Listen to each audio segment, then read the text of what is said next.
Hello दोस्तों, welcome to my channel Funds Story. Before starting to anything, I'm just giving you a small declaration from my side that I am Ashish Bajpayee, an NISIM certified mutual fund advisor and distributor. नमस्कार दोस्तों आपका स्वागत है आपके अपने channel funds story के इस NFO analysis में।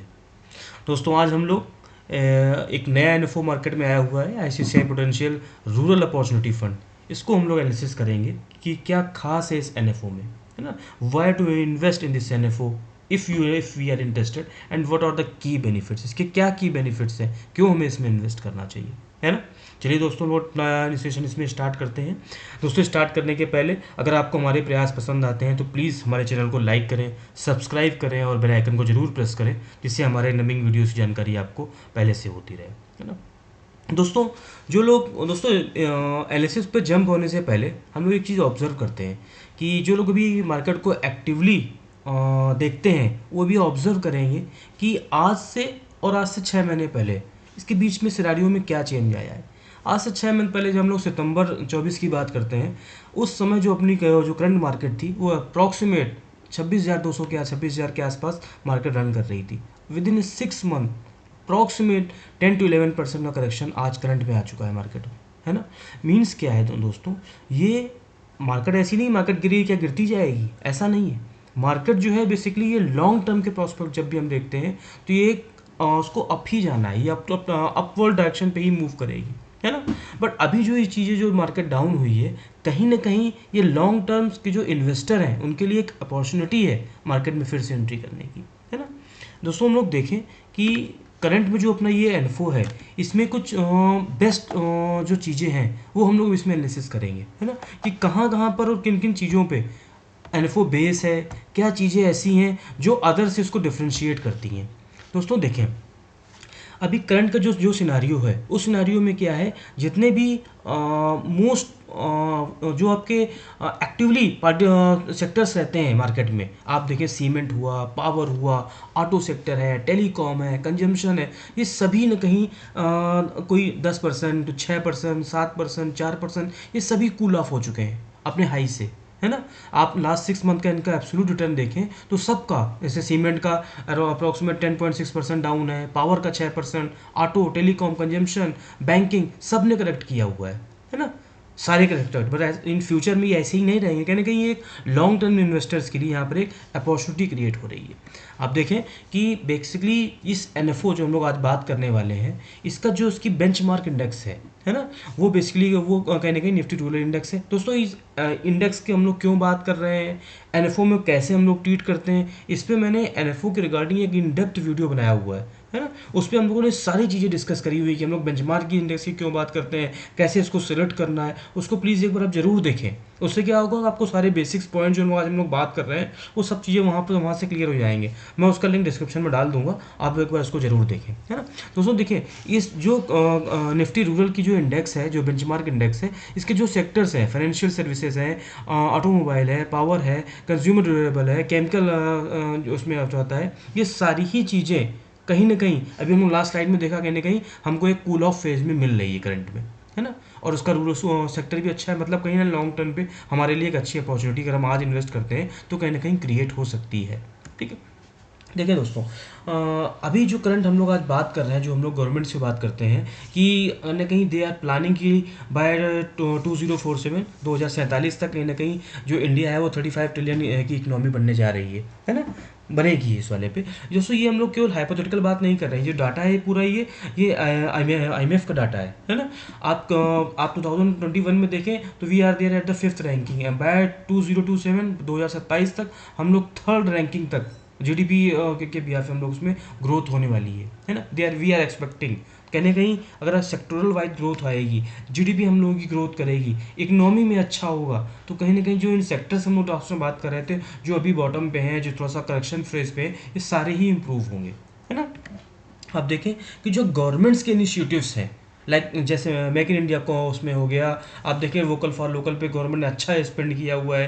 पीएलआई में लोग, आप लोग रोज़ देखते हैं जब भी चीज़ें अभी कोई भी आपका बजट आता है, आप देखिए पीएलआई इसको उसमें उसमें अच्छा वेटेज दिए जाते हैं, इंसेंटिव स्कीम्स लाए ले जाती है डिफरेंट सेक्टर्स के लिए, कैसे उसमें ग्रोथ आएगी। नेशनल नेशनल लॉजिस्टिक्स पॉलिसी लाई हुई है।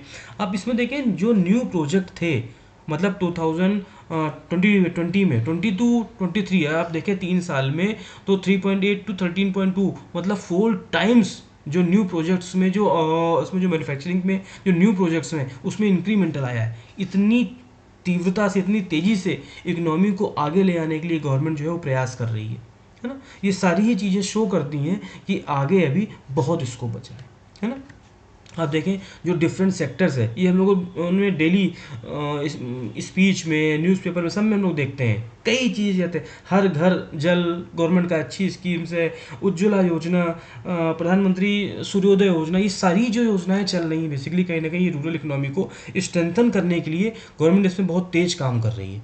अगर इन अब देखिए दोस्तों, अगर गवर्नमेंट हर घर जल पे काम कर रही है, अगर वहाँ पर जल जाना है ना, तो वहाँ पर जल जाना है मतलब वहाँ पर पाइप्स की रिक्वायरमेंट होगी, वहाँ पर इंफ्रा का रिक्वायरमेंट होगी।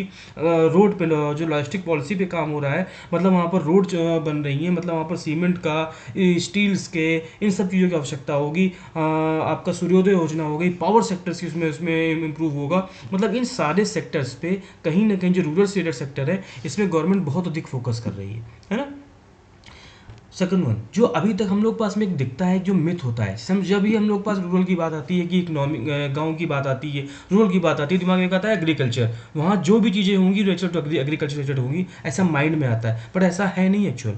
अब जो चीज़ें हैं रूरल का मतलब हो गया वहाँ एग्रीकल्चर ही नहीं है, मैन्युफैक्चरिंग का उसमें इंसेप्शंस है, कंस्ट्रक्शन के लिए, सर्विसेज के लिए। आप देखें अभी कई अपने सेंट्रल गवर्नमेंट हो गई, स्टेट गवर्नमेंट्स हो गई, ये कई इन्होंने कई इंस्टीट्यूशन से, कई हाउसेज से बात हुई है, उनके मैन्युफैक्चरिंग हब्स यहाँ पर लगे हुए हैं। तो रूरल से इकोनॉमी पहले की तरह की नहीं रही है जहाँ पर केवल एग्रीकल्चर की बात होगी, ये सारे सेक्टर्स का ही वहाँ पर इन्वॉल्वमेंट रहता है। आप देखिए रूरल अपॉर्चुनिटीज़ नैरो थीम थी पहले, गांव मतलब साग सब्जी से रिलेटेड ये चीज़ें आएंगी, बट अब ऐसा नहीं है। अब वहाँ पर इंफ्रा का भी डेवलपमेंट की बात भी हो रही है, ऑटो की भी सेक्टर्स की बात भी हो रही है, पावर की बात हो रही है, केमिकल्स हैं, सीमेंट्स हैं, इन सब में अपॉर्चुनिटीज़ है ना। इन्हीं सब को लेने के बाद में जो अभी अभी जो करंट, तभी हम लोग उसको डिस्कस कर रहे हैं कि जो आज जो रूरल इसका अपॉर्चुनिटी जो फंड है आईसीसीआई का रूरल अपॉर्चुनिटी फंड, इसमें कहीं ना कहीं एक अच्छी अपॉर्चुनिटी है करंट में। अगर आज इसको इसमें इंटरेस्ट एंट्री करने का ये कहीं ना कहीं एक बेस्ट टाइम हो सकता है ना। इस स्कीम को आप समझिए, स्कीम में कि इसके लिए क्या है, ओपन एंडेड स्कीम है, इक्विटी स्कीम है ओपन एंडेड। प्लान्स इनके दोनों ही डायरेक्ट और रेगुलर दोनों ही प्लान अवेलेबल हैं। ग्रोथ ऑप्शंस भी दोनों अवेलेबल हैं, ग्रोथ और आई डी सी डब्ल्यू दोनों ही ऑप्शंस अवेलेबल हैं। मिनिमम इन्वेस्टमेंट 5000 का है and minimum additional application amount 1000 plus multiple lots में अवेलेबल है ना। मिनिमम रिडेम्पशन अमाउंट, यानी कोई अमाउंट इसमें डिस्क्लोजर नहीं, किसी को कोई अमाउंट सकता है। एंट्री लोड, अब एंट्री लोड अवेलेबल नहीं होता है आफ्टर 2009 जो सेबी की गाइडलाइन आई थी, उसके बाद से किसी भी स्कीम में एंट्री लोड नहीं होता है। एग्जिट लोड अगर 1 साल से पहले आप विड्रॉ करते हैं तो 1% एप्लीकेबल होगा, 1 साल के बाद अगर रहेगा तो कोई एग्जिट लोड नहीं है। बेंच मार्किंग से जो हम लोगों ने अभी बात करी, निफ्टी रूरल ट्राई इंडेक्स है, उसी से कंपेयर इसको उसको करना उचित रहता है ना। जब भी हम लोग बात करें सारे ये ऑप्शन, SIP, SWP, STP, सारी ये ऑप्शन अवेलेबल हैं। ये दोस्तों क्या आता है, SIP क्या है, SWP क्या है, STP SPP हमने डेप्थ एनालिसिस किया हुआ है, अच्छे अपने वीडियोस में डाले हुए हैं, आप उसको एक बार जरूर देखें, उससे आपको इन सब टर्मोलॉजी के बारे में आपको आइडिया रहेगा। फंड मैनेजर जो है इसके मिस्टर शंकरन नरेन, मिस प्रियंका खंडेलवाल है ना। इसका भी आपने उसमें देखें, इस टोटल अगर आप स्कीम में देखें तो कहीं ना कहीं स्कीम में इन्वेस्टमेंट करना आज के टाइम पे one of the good opportunity, सारे सेक्टर्स में इन्वेस्टमेंट आपका होगा। डिफरेंट हम लोग बात करते हैं कि जब भी हम लोग कहीं इन्वेस्टमेंट करें तो एक डाइवर्सिफाइड पोर्टफोलियो होना चाहिए, तो कहीं ना कहीं ये अपने उस एम को लेके भी ही ठीक सुटेबिलिटी रहेगी। तो देखें ना, अपने आप हाई रिस्क है क्योंकि इक्विटी ओरिएंटेड स्कीम्स में है ना। अपने फाइनेंशियल एडवाइज़र की सलाह लें इन्वेस्टमेंट करने से पहले, और उसकी सलाह के अकॉर्डिंग इसमें आप इन्वेस्टमेंट देख सकते हैं। One of the good opportunity we think है ना। दोस्तों हम लोग फिर से मिलते हैं किसी नेक्स्ट वीडियो में, नेक्स्ट NFO के एनालिसिस के साथ में। तब के लिए थैंक यू।